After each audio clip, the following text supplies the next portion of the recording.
दोस्तों अगर आपने एचडीएफसी बैंक क्रेडिट कार्ड से कोई बिग ट्रांजैक्शन किया है, बिग अमाउंट को स्पेंड किया है, तो ऐसे ट्रांजैक्शन को ईएमआई में कन्वर्ट कर सकते हैं इजी मंथली रिपेमेंट करने के लिए। इसके लिए आपको स्मार्ट ईएमआई बुक करनी होगी। 3 स्टेप का प्रोसेस है कैसे आपको स्मार्ट ईएमआई बुक करना है। कई लोग ईएमआई को बुक करते हैं, ट्रांजैक्शन को कन्वर्ट करते हैं तो नॉट एलिजिबल का ऑप्शन आता है। जो भी ट्रांजैक्शन किया है उसको ईएमआई में कन्वर्ट नहीं कर पाते।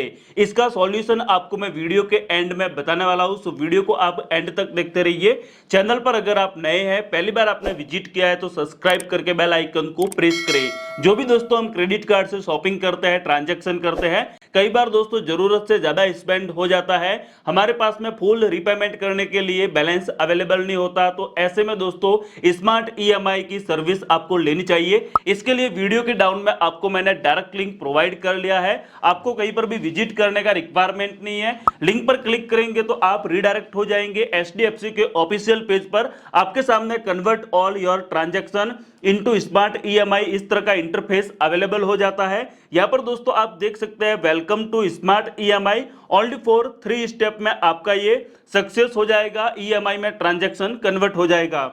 आप दोस्तों यहां पर अपने रजिस्टर्ड मोबाइल नंबर एंटर करेंगे जो कि क्रेडिट कार्ड से लिंक है। क्रेडिट कार्ड के लास्ट 4 डिजिट एंटर करके गेट ओटीपी पर क्लिक करेंगे। गेट ओटीपी पर क्लिक करेंगे तो एक ओटीपी सेंड किया जाता है आपके मोबाइल नंबर पर। ओटीपी एंटर करके आप सबमिट पर क्लिक करेंगे। जैसे ही दोस्तों आप सबमिट पर क्लिक करते हैं तो आपके सामने इस तरह का इंटरफेस अवेलेबल हो जाता है। आपके एचडीएफसी बैंक का क्रेडिट कार्ड यहां पर डिस्प्ले किया जाता है। क्रेडिट कार्ड होल्डर का नेम और टोटल आउटस्टैंडिंग अमाउंट कितना है वो भी आपके सामने डिस्प्ले हो जाएगा।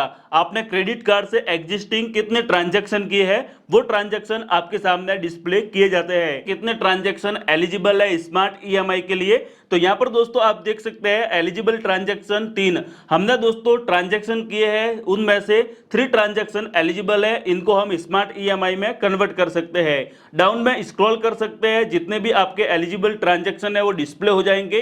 कई लोगों को यहां पर नॉट एलिजिबल का ऑप्शन होता है, तो उसको एलिजिबल कैसे करवाना है ये आपको मैं वीडियो के एंड में बताऊंगा। अगर दोस्तों आपके एलिजिबल ट्रांजैक्शन है ईएमआई में कन्वर्ट करना है तो ये आपको आगे जो कंसेंट दिखाई दे रहे हैं उसको आप राइट कर लीजिए। जितने भी ट्रांजैक्शन को ईएमआई में कन्वर्ट करना है कंसेंट को आप राइट करके कंटिन्यू पर क्लिक करेंगे। आपके सामने टेन्योर का ऑप्शन आता है, सिलेक्ट ईएमआई ड्यूरेशन, आपको टेन्योर सिलेक्ट करना है।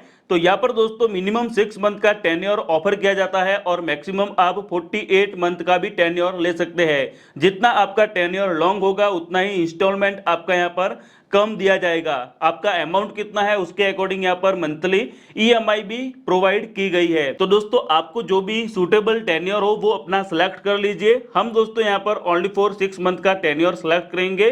देन हमें डाउन में स्क्रॉल करके कंटिन्यू पर क्लिक करना है। जैसे ही दोस्तों हम आगे बढ़ते हैं, कंटिन्यू पर क्लिक करते हैं तो हमारे सामने एक इस तरह का ऑप्शंस आता है, कंफर्म एंड री ऑथेंटिकेट। हमें यहाँ पर ओटीपी को एंटर करके सबमिट पर क्लिक करना है। आप दोस्तों यहाँ पर अमाउंट देख सकते हैं, रेफरेंस नंबर देख सकते हैं, जितना भी हमने ट्रांजैक्शन किया था उसको हमने स्मार्ट ईएमआई में कन्वर्ट कर लिया है। इसका कंफर्म एसएमएस आपको सेंड किया जाएगा आपके व्हाट्सएप पर, आपको टेक्स्ट मैसेज भी दिया जाएगा एंड ईमेल भी प्रोवाइड किया जाता है। एक तरह से पूरा आपको पीडीएफ मिलता है, कितना आपका इंस्टॉलमेंट है, आउटस्टैंडिंग अमाउंट कितना है, इंटरेस्ट कितना डेबिट होगा, तो वो पूरा आप चेकआउट कर सकते हैं। और दोस्तों जो भी आपने ये स्मार्ट ईएमआई बुक किया है इसका ईएमआई पेड करने के लिए आपको कहीं पर भी विजिट करने का रिक्वायरमेंट नहीं है। जब आपके क्रेडिट कार्ड का बिल जनरेट किया जाता है तो बिल के साथ में ही इंस्टॉलमेंट आती है, उसका आपको पे करना है। जब आप बिल पे करेंगे तो आपका इंस्टॉलमेंट भी रिपेमेंट हो जाएगा। इस तरीके से जो भी आपने बड़ा अमाउंट स्पेंड किया है, बिग ट्रांजैक्शन किया है, ऐसे अमाउंट को आप इजी मंथली इंस्टॉलमेंट में रिपेमेंट कर सकते हैं। अगर दोस्तों आप ये स्मार्ट ईएमआई का प्रोसेस करते हैं और नॉट एलिजिबल का ऑप्शंस आता है, लाइक आपने बड़ा ट्रांजैक्शन तो किया था लेकिन नॉट एलिजिबल का ऑप्शंस आपके सामने डिस्प्ले किया जा रहा है, तो इसका दोस्तों मेन रीजन हो सकता है जो भी आपने ट्रांजैक्शन किया है या तो वो 60 डेज से पुराना है, 60 दिन से पुराने ट्रांजैक्शन को आप ईएमआई में कन्वर्ट नहीं कर सकते, या फिर दोस्तों आपने कई ऐसी जगह पर ट्रांजैक्शन किया है जिसकी परमिशन हमें नहीं मिलती है, उस अमाउंट को हम ईएमआई में कन्वर्ट नहीं कर सकते। लाइक दोस्तों आपको यहां पर मैं ऑप्शंस बता देता हूं। अगर आप ज्वेलरी खरीदने के लिए गोल्ड से जुड़े लेन देन कोई भी करते हैं, ट्रांजैक्शन करते हैं, तो ऐसे में आप ईएमआई नहीं कर सकते। कैश एटीएम से विड्रॉ किया है या फिर वॉलेट में लोड किया है, 60 डेज से पुराने बिल को आप ईएमआई में कन्वर्ट नहीं कर सकते, जैसा कि आपको मैंने बताया। और अगर आपने फ्यूल पर ट्रांजैक्शन किया है तो ऐसे अमाउंट को भी आप ईएमआई में कन्वर्ट नहीं कर पाएंगे। यहाँ पर कुछ रेस्ट्रिक्शन होते हैं जिसके चलते आपको नॉट एलिजिबल का ऑप्शंस डिस्प्ले किया जाता है, या फिर दोस्तों आप ट्रांजैक्शन करते तुरंत ही यहाँ पर विजिट करेंगे तो भी एलिजिबल नहीं होंगे। यहाँ पर कम से कम 48 आवर का आपको टाइम निकालना है, उसके बाद में ये वाला प्रोसेस कीजिए, आपका अमाउंट एलिजिबल हो जाएगा।